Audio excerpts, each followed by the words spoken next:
I think too much is made of the toss in T20 cricket. I think too many teams are looking at the kind of analytics of what's happened in the past. It's all about how you play on that given day. It's how you play in the initial 20 overs, whether you battle a ball, just produce the skills.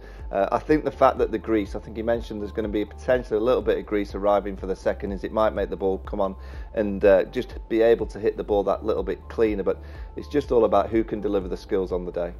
That's as far as on the field is concerned. Off the field, we like to get a few numbers in and try and see what possible results could happen. At least let's go back first and look at what's happened this season. It's sort of been even, Stevens, not much to read as far as this season is concerned. Have a look at that in 2019. 6 times opting to field first, bat first, win 4 times. So it's even Stevens here. But look at the difference from last year. I think that... Yeah. I think last year very sharply started with fielding first, this thing. But if you notice, it evened out after that.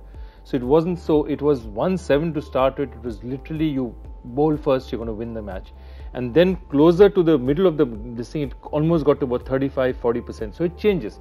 And I think early on, a lot of it is, as I was speaking about, of not really knowing conditions that well. The more better you know your pitches, the more you know that, okay, this is what actually happens on this surface, you have a better idea really. And I mean, again, also what happens is that this is a more batting friendly format.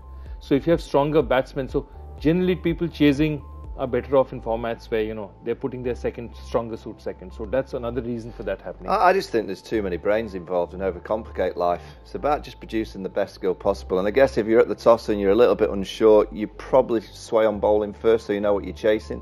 But you just look at the Mumbai Indians in Bangalore just a couple of nights ago, where they would probably have wanted to chase. They get a score on the board, and with the brilliance of Malinga and Jasprit Bumrah at the end, they win the game of cricket.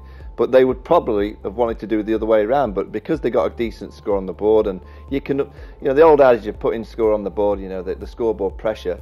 You know, I still think in the game of T20 cricket, if you get a good score on the board, it's still a great way of winning the game. But you can do it either way. It's just purely about who can produce the skill on the given day.